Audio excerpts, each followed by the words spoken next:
This is a video to talk about the technique of making pinch pots and some ideas of things you can make with pinch pots using stoneware clay.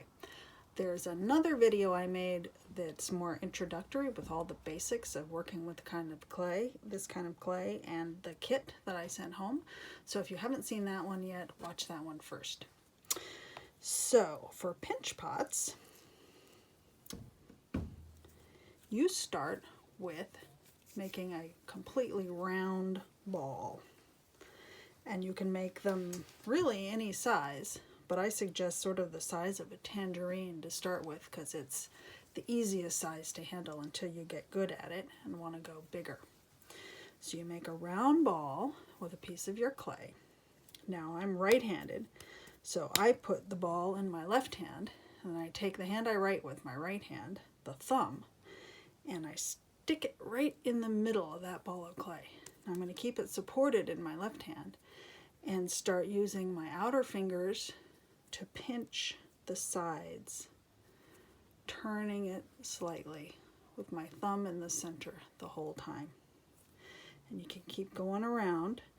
Push your thumb to the bottom. Try to get the bottom. Sometimes that's the hard part to get thinner. Push your thumb to the bottom, and you're pinching the sides of this little pot, going around and around.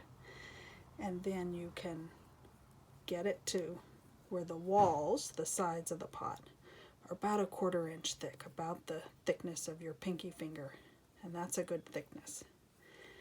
Then flatten it a little bit on your surface, and at this point you can turn it upside down, give it a few taps, and this flattens the top surface a little bit if you want flatter sides. And you can also take your sponge and smooth those edges all the way around. Now you see mine it's a little thick here and a little thin there. So I'm going to work my finger around to these thick edges, smooth it out, and get it to be about the same thickness. This is just a real simple starting point called a pinch pot. It's like a little bowl. Here is a finished one that's been fired once.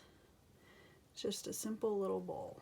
You can leave it like that and use it for something, or there are lots of ideas. This is 2 bowls that I put together. I used the scratch and attach technique between the two, and then I kind of made a fancy little handle. So maybe that's for what? Salt and pepper, spices, nuts, raisins, I don't know. It's a cute little 2 pinch pot bowl. Or this is a mushroom statue for the garden, and it started out with this bottom part being a pinch pot that I shaped into a little bit of a cone and then put a stem in, scratch and attach in the center. So that's a fun idea.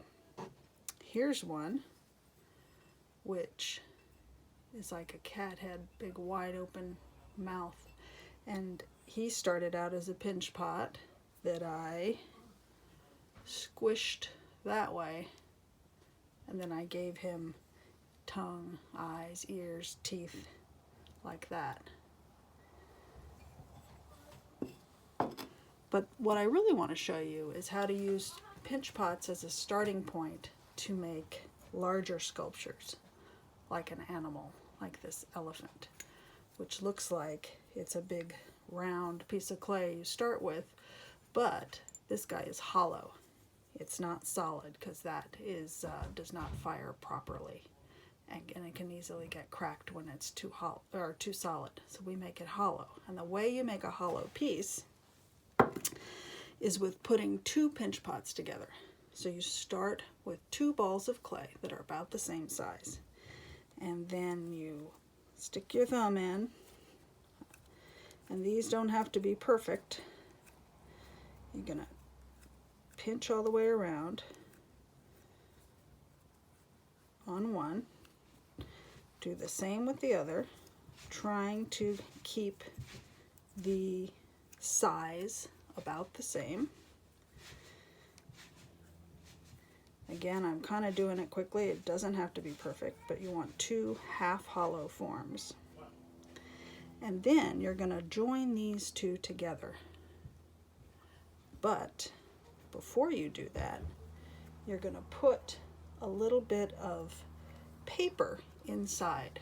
So that's going to be either crumpled up newspaper or paper towel, because this gives your hollow structure a little bit of support as you build on it. You don't want it to collapse. And then the paper inside, when you fire it and put it in the kiln, just burns away and turns to ashes. So you put your paper in, and then you want to do a little bit of scratch and attach on the 2 edges of your 2 bowls. And that's scratching with your tool and painting some slip on one side of it. And then you fit that together over the other bowl. Kind of firmly tuck it together. But at this point you also want to blend the seam, the 2 edges. So I'm taking my thumb and I'm going around. You don't want to push too hard because you don't want to collapse this. But you're smoothing with your finger, your thumb. Sometimes the back of my nail, I find, is a nice, smooth, firm.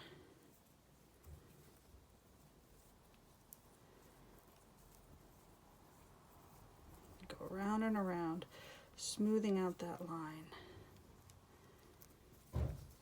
You can take your sponge. Now you really can't even see where that seam was.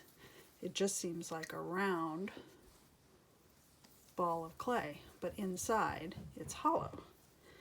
Now at this point, you can decide what you want to make this guy. You could elongate him a little bit, like I did with my elephant here. See if I can set him here. You can add eyes and ears and legs and snouts and wings and all sorts of things. But remember, when you add pieces, you're always going to use the scratch and attach technique. So take a little bit of your clay. Maybe you want to make a wing. So I flatten out a little bit, cut a shape. Maybe that looks like a wing. Smooth out those edges. This whole time I'm working on my cloth mat so nothing sticks to the table. And let's see if this looks like a wing once we get it on here. Maybe we'll stick it on like that, and we could put another one on the other side and put a head here and make it a bird. But to stick it on, I'm going to scratch a little where it's going to go, a little on that side, paint on a little my slip, and then stick it on firmly. You can always wipe away the extra slip with your sponge. It's okay to be messy. And then continue to add all the things you want on here. I don't know, maybe this guy looks like he might be a robin to me. So I'm going to make a head. I'm going to add that head on there by scratching and attaching and go from there. Now after you've completed your sculpture however you want it, this is an instance where the inside has air trapped in this clay, and that's what makes it hollow.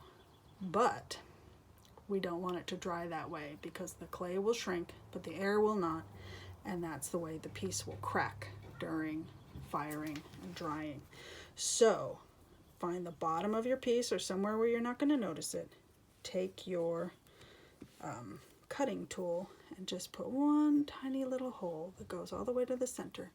I can feel it hit the paper towel in there. That's all it needs. Just a little bit of a hole to let the air escape, and then it will dry and you'll have your sculpture made out of your pinch pot. And again, you can try a bigger one. You just need two bigger pinch pots to go together to start with, but put some paper in there to give it a little bit of support. And at that point, you can think of all sorts of things to make with pinch pots. Here's one example where this is sort of a little sea monster dragon type sculpture. And this actually, his body was a pinch pot that I took and I put a little bit of paper inside there, and then I pinched the top together. So it almost looks like a dumpling. And then that was a form that I decided to make into a sea monster. But it could also be a cute little bird.